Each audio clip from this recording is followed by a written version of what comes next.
Les amis, je sors du tribunal et les nouvelles ne sont pas bonnes. Les nouvelles ne sont pas bonnes du tout parce que il y a une forte somme qu'il faut pouvoir mobiliser rapidement pour pouvoir payer dans le cadre d'un procès. D'ailleurs, c'est pour ça que j'annonce tout de suite que mes deux voitures sont à vendre. Donc, le Range Rover et la Tesla sont toutes les deux à vendre. Donc, si vous êtes intéressé, restez jusqu'à la fin de la vidéo et vous saurez comment faire pour pouvoir vous positionner pour acheter l'un ou l'autre, voire les deux véhicules.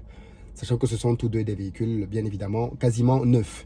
Donc, c'est une très très bonne affaire que je vais vous proposer dans cette vidéo. En fait, il y a de cela quelques mois, j'ai reçu une plainte de la part de Jackie Moifo parce qu'il estimait que je l'avais diffamé sur ma chaîne en l'associant à l'IEP Limal et en disant, en gros, je vais vous lire, hein, parce que là j'ai retrouvé quelques éléments de la plainte. Donc, par exemple, on dit, Monsieur Jackie Moifo, en sa qualité d'homme et de professionnel de la communication, en sa qualité de journaliste, a été dépeint et qualifié comme complice d'une escroquerie qui, pour M. Philippe Simon, est équivalente au scandale Madoff et s'apparente à une chaîne de Ponzi. M. Philippe Simon explique que les conséquences directes de cette arnaque ont entraîné des suicides, des faillites, des divorces et considère que sans l'aide de M. Jackie Moifo, l'arnaque n'aurait pas pu prendre corps.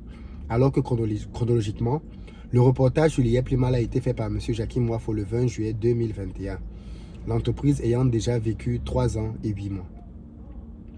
Donc, parce que j'aurais dit ce genre de choses dans une vidéo, M. Moifo a décidé de porter plainte et il a revendiqué à ce titre-là de fortes sommes. Hein.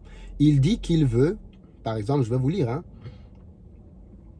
Simon devra être condamné à la rigueur de la loi. Au plan matériel et de manière durable, cette diffamation infamante a déjà laissé des traces. Il subit des injures, il ici c'est M. Moifo, et son site est moins visité. Il devra pendant de longues années porter le poids de cette diffamation publique et demande 40 000 € au titre de son dommage matériel. Au plan moral et au titre de la résonance psychologique, M. Moifo est fortement déprimé et porte cette flétrissure difficilement. Il demande la somme de 30 000 € au titre de la souffrance psychologique endurée. On est déjà à 70 000 €. Dans le cadre de la gestion de son e-réputation, il demande la suppression des contenus diffamatoires avec une astreinte de 1 000 € par jour contre M. Simon à compter de la condamnation. Ensuite, le financement d'un droit de réponse par M. Simon pour lui permettre de répondre et de publier le jugement a intervenu dans un journal à gros tirage. Enfin, M. Moifo demande la somme de 3 500 € au titre de l'article 471-1 du Code de procédure pénale. Donc, on est ici à plus de 80 000 € qui sont réclamés par M. Moifo. Et donc, aujourd'hui se tenait l'audience. Donc, on s'est retrouvé aujourd'hui au tribunal pour pouvoir juger de l'affaire. C'est triste quand même. Hein. C'est triste parce que tu te dis... D'ailleurs, je vais lancer une cagnotte aussi pour que vous puissiez me soutenir dans cette affaire. Je vais publier une cagnotte et je vais mettre le lien dans la barre de description. Comme ça, tous ceux qui veulent me soutenir pour pouvoir rembourser les plus de 80 000 €, vous pouvez aller sur le lien et vraiment soyez généreux. Aidez-moi parce que vous savez que c'est un combat que j'ai mené pour la communauté. Et je pense qu'il est normal que quand les choses tournent mal aussi, que la communauté soit là pour soutenir. Donc que le soutien ne soit pas juste dans les commentaires, mais que le soutien passe aussi par la caisse. Je ne savais pas quand je publiais tout ça que ça allait prendre cette tournure, que j'allais me retrouver avec d'aussi fortes sommes qui allaient m'être réclamées. Et donc en fait, comment on en arrive là? On en arrive là parce que aujourd'hui c'était la 3e audience. La première audience, c'était une audience préliminaire au cours de laquelle les deux parties se sont présentées et la partie Moifo ainsi que son avocat est venu avec le dossier qu'ils ont présenté au tribunal. Il leur a été demandé de faire une consignation, c'est-à-dire de mettre une somme en jeu qui, s'ils perdent, cette somme est perdue. Monsieur Moifo a fait savoir ce jour-là au tribunal qu'il n'avait pas d'argent, qu'il était au chômage depuis très longtemps, qu'il n'avait aucun revenu depuis très longtemps. Et donc, il a demandé au tribunal de pouvoir verser une somme vraiment symbolique. Et il lui a été accordé ce jour-là donc de pouvoir consigner 300 €. 300 € seulement. Donc quelqu'un consigne 300 €, mais il veut avoir plus de 80 000 €. Bon, ok, dans tous les cas, la consignation, donc au cours de la deuxième audience, au moment de la consignation, M. Mouafou est venu et il a consigné l'argent. Il a donné les 300 euros. Et donc, aujourd'hui, on se retrouvait donc pour la troisième audience. Vous savez que j'étais là il y a 2 semaines pour Back to Africa, notre événement qui a réuni beaucoup de personnes. Et donc, je suis rentré en Côte d'Ivoire et je suis revenu ici hier pour pouvoir assister à ce procès et me défendre. Et donc, moi, bien évidemment, entre-temps, j'ai confié le dossier à mon avocat. Il faut préciser qu'il était, lui, représenté par un avocat aussi qui venait de Belgique, qui a fait plusieurs analyses, qui a dit plein de choses par rapport à ce procès-là. Ok. Et donc, du coup, c'était aujourd'hui donc le jour de vérité. Le jour de vérité. Alors, entre-temps, bien évidemment, moi, j'ai changé d'avocate. Et j'ai donné le dossier à une avocate forte, compétente, parce que bien évidemment, il était question d'être défendu par quelqu'un de vraiment, vraiment robuste. C'est une dame qui a pratiquement 20 ans d'années dans le pénal et au barreau, et elle maîtrise tous les rouages de tous les dossiers. Et donc, quand elle a vu le dossier, elle a rigolé, parce qu'elle a dit qu'il n'avait absolument aucune chance de gagner. Aucune chance. J'ai dit, bon, ok, moi, je n'ai pas besoin des paroles pour me faire plaisir, quoi.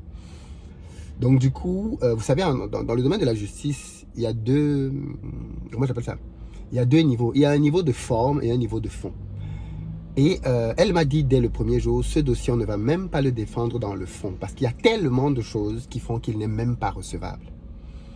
Bon, sur le coup, j'ai trouvé que c'était peut-être un peu prétentieux parce que je me suis dit, mais attendez, en face, il y a quand même un avocat, quelqu'un qui vient de Belgique, qui a pris le temps de bien peaufiner ses dossiers, qui semble bien savoir de quoi il parle, qui parle avec beaucoup d'assurance et de prestance au tribunal. Comment la dame, si petite dame comme ça, elle dit que le dossier ne va aller nulle part? Mince. Bon, en tous les cas, je lui fais confiance. Donc, elle traite le dossier et elle m'explique, parce que je veux comprendre quand même de quoi il s'agit. Elle m'explique sa démarche et pourquoi est-ce que les points sont nuls, les points sont irrecevables, ainsi de suite. Et donc, on prépare quand même le fond, parce qu'on ne sait jamais. Tu peux tomber ce jour-là au tribunal sur un juge bizarre, et le juge accepte des choses bizarres. Comme par exemple, le fait qu'on ait accepté qu'il dépose 300 euros en consignation. C'est juste absurde. Dans tous les cas, on se prépare dans le fond, et là, on commence à creuser. Et on creuse, et on a des choses énormes. Énormes, énormes, énormes. Et donc, aujourd'hui, pour vous faire court, on arrive au tribunal, et donc, l'audience démarre. Donc du coup, l'avocat de la partie de notre partie donc présente les éléments, et l'avocate, la dame dit que, mon avocate dit que en fait on n'a pas besoin de débattre ici, hein. Ce dossier-là n'est pas recevable, il est nul. Et ça c'est chaud quand même, parce que si ce qu'elle dit est vrai, ça veut dire que le travail qui a été fait en face n'était pas bien fait, parce que même dans les éléments de forme, ils n'ont pas respecté les éléments de forme pour aller dans le fond. Donc du coup, on demande à la partie adverse de se prononcer par rapport à ce que mon avocate dit. Et ils apportent des arguments très convaincants et beaucoup de prestance. On demande au procureur de la République qu'est-ce qu'il pense. Et là, le procureur de la République se lève et il donne raison à mon avocate en disant que dans le fond, effectivement, je ne vais pas vous donner les éléments de forme parce que d'autres personnes pourraient s'amuser à venir faire des procès. Donc, qu'ils aillent dans leur démarche. Donc du coup, dans la forme déjà, le dossier est jugé. Donc, du coup, les juges face à ça, face au procureur qui dit que le dossier, d'après le procureur de la République, qui dit que le dossier pour lui n'est pas bon. Les juges, parce qu'en fait, pour vous dire tout ça, mon avocate est parti dénicher une petite nuance, mais qui fait une toute grosse différence. Une toute petite nuance, vraiment très technique. Genre un petit passement de jambes, quoi. Une petite nuance, et qui fait toute la différence. Et donc, du coup, c'est comme si... Et donc, du coup, les juges demandent donc à aller réfléchir pour pouvoir se prononcer par rapport au fait que est-ce qu'on mérite d'aller dans le fond ou pas? Ils font 5-10 minutes, ils reviennent. Quand ils reviennent, silence total dans la salle. Et là, le juge prend la parole et il glace tout le monde. Et il dit que ce dossier ne sera pas débattu dans le fond parce qu'il est, soumis à des nullités. Donc, le dossier, en gros, c'est pas... Il y a une grosse erreur qui fait qu'on ne peut même pas entrer dans le fond. Et donc, l'affaire est classée, le sujet est complètement clos. Et tous ceux qui sont venus ici en pensant que Philippe Simo avait perdu...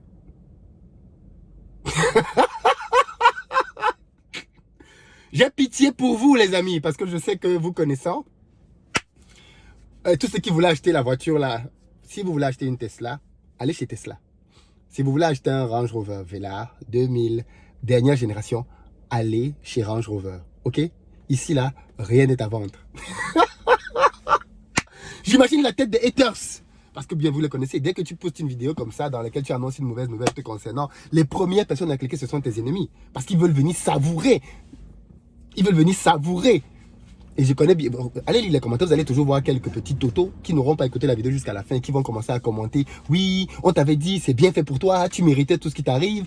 Allez lire les commentaires, vous allez les reconnaître tout de suite. Mais vous savez ce que je fais à ce genre de vidéos? C'est très intéressant. Quand je les remarque, on les bloque directement. Ils n'ont pas leur place ici. Donc ce genre de vidéos permettent que ce genre de personnes, parce qu'ils n'ont même pas la patience d'arriver jusqu'au bout de la vidéo. Ils vont aller commenter.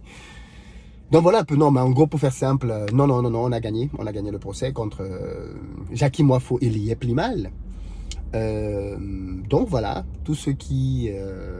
c'est facile hein, de venir dire sur les réseaux, j'ai porté plainte. Et alors? Même un fou peut aller se lever et porter plainte. Est-ce que c'est parce que tu as porté plainte que tu as raison? J'ai porté plainte contre Philippe Simo. Et alors? Tu as porté plainte. Déjà, les 3, lui qui disait qu'il n'a pas d'argent, c'est petit 300 € qu'il allait verser là-bas, c'est perdu. Perdu. C'est pour ça que ça m'énerve, parce qu'on aurait dû lui demander même 3, 4, 5, 10 000 euros. Comme ça, quand il perd ça là, il réfléchit encore bien là, avant de dire qu'il va encore venir porter plainte à quelqu'un. Donc non, il a perdu complètement. Le dossier a été classé nul et il ne peut même pas recommencer parce que les événements ne sont plus... Il y a péremption, donc il n'est plus possible de revenir dessus. Mais moi, en fait, ce qui me gêne même vraiment, c'est qu'on n'est pas allé dans le fond. Je voulais qu'on aille au fond du dossier. Je voulais pouvoir parler au juge. Parce qu'en allant dans le fond du dossier, ça m'aurait donné la possibilité derrière de contre-attaquer sur d'autres sujets. Je voulais qu'on aille au fond. C'est mon avocate qui m'a dit non, ne perdons pas de temps, c'est n'importe quoi, ça ne vaut rien du tout. Je voulais aller au fond. Je n'ai pas peur. Hein. Je veux dire, il ne faut pas penser une seule seconde que... Je voulais aller au fond. Pour que la justice française entende bien ce qui se cache derrière cette histoire. Je voulais aller au fond. Bon, malheureusement, ça ne sera pas possible. Mais voilà, monsieur Moifo a complètement perdu parce que je sais qu'il aimait bien aller dire à tout le monde qu'il m'a porté plainte. Beaucoup de gens me sont revenus en disant oui, Jackie Moifo a écrit dans les groupes en disant qu'il a porté plainte à Philippe Simo. Et alors, parce que tu as porté plainte à Philippe Simo, est-ce que ça veut dire que tu as raison? Non, pas du tout. Tu as perdu simplement parce que, eh ben, voilà. Donc, pour ceux qui se préoccupaient, je viens avec de bonnes nouvelles les amis. Soyez rassurés, ne vous inquiétez pas. Les gens font beaucoup de bruit sur Internet. Dans la vraie vie, là, parce que tu vas venir faire des vidéos à gauche, à droite pour dire j'ai. Non, quand on va au tribunal, là, c'est autre chose. Donc, venez à ceux qui veulent faire des procès. Venez, mais préparez-vous. Préparez-vous parce que quand tu m'attaques, je réagis. Je réagis. Et je ne laisse plus passer. Je ne laisse plus rien passer. Donc, fondamentalement, on n'est pas entré dans le fond. Les juges ont estimé qu'effectivement, il y avait des nullités qui faisaient qu'on ne pouvait même pas attaquer le fond du dossier. Ce qui peut quand même questionner hein, sur... ça peut questionner quand même sur le travail qui a été fait en face. Parce que si on ne peut même pas attaquer le fond du dossier, c'est que dès la surface, on a estimé que c'était pas bon, quoi. Donc, on a entendu personne. Personne. Et pourtant, on m'avait demandé de venir me mettre à la barre. Donc, j'étais déjà à la barre. J'étais chaud. Finalement, je n'ai pas parlé. Je n'ai pas parlé. Bon, c'est pas grave. Donc les amis, oui, par rapport à la plainte de Lié Plimal, tous ceux qui estiment, je le dis encore ici, tous ceux qui estiment qu'ils ont été arnaqués par Lié Plimal, que des gens comme Jackie Moifo ont pu contribuer à cela, vous avez la légitimité de porter plainte. Vous avez la légitimité de porter plainte contre toutes les personnes que vous estimez avoir contribué à vous flouer pour vous faire mettre votre argent là-dedans. Vous avez cette légitimité-là. Donc voilà un peu ce qui s'est passé par rapport à ce projet-là. Et je tenais à vous informer simplement hein, de ce qui s'est passé. Et puis après, à la fin, vous faites ce que vous voulez, vous dites ce que vous voulez, mais... That's it. Voilà ce qui s'est passé. Donc là, on revient du tribunal. Je ferai un live dessus. Qu'est-ce que vous en pensez? Peut-être ce soir ou demain. Un live dessus. Est-ce que ça vaut là? Est-ce que ce sujet vaut un live? Dites-moi dans les commentaires. C'est ici que je vais voir les vrais gens qui sont arrivés à la fin de la vidéo. Allez, à tout de suite les amis.